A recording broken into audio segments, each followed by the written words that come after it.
Lafayette, listen to me. I know you're in there.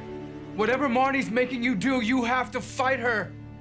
I think that Nelson Ellis is an extraordinary actor, and I think it's asking a lot for an actor to make a shift like this. You think your little fry cook can overpower me? I found that it wasn't so much about having Nelson play another actor as it was trying not to play Lafayette. The challenge was not to mimic her, because in fact the spirit is inside of his body using his vocal cords, and so you couldn't just do an imitation of, you know, Fiona Shaw playing Marnie.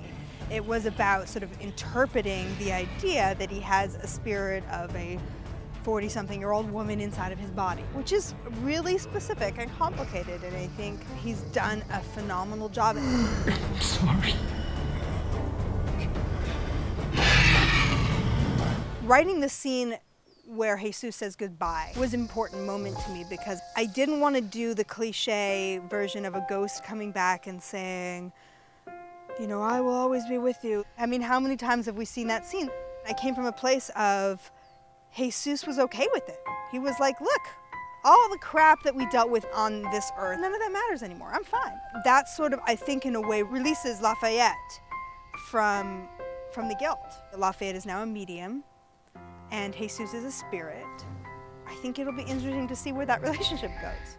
I don't really know.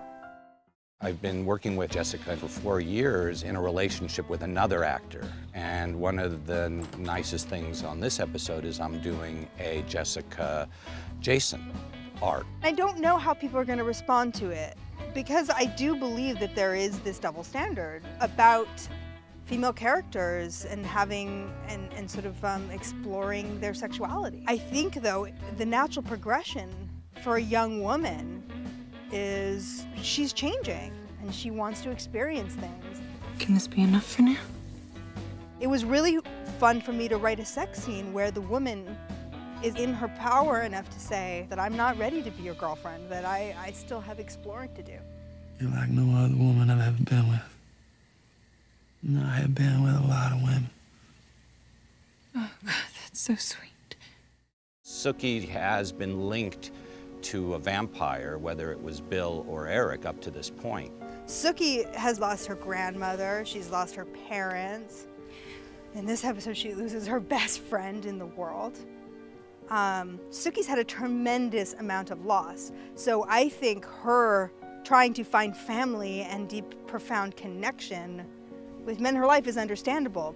There's only one way I see this ending, and it's me walking away with neither of you.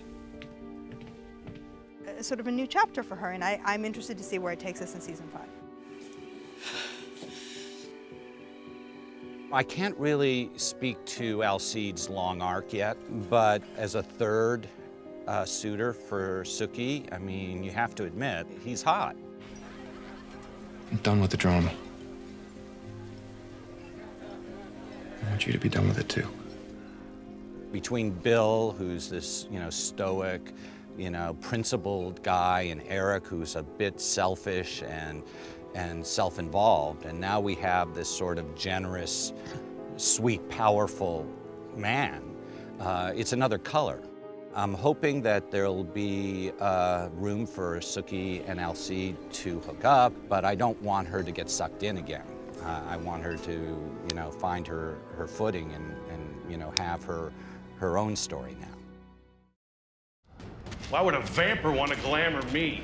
Somebody dug Russell up, and must have been somebody pretty powerful. They broke some silver chains. I can't answer anything beyond that, but there's pretty much no way this is going to be a good thing for our characters. Being a finale, part of the goal is to provide a satisfying ending, but at the same time, I don't want to provide all the answers because that would be disingenuous. The audiences will draw their own conclusions and have their own expectations. But knowing Alan, there is no way they will be able to anticipate what is going to happen. Trick or treat.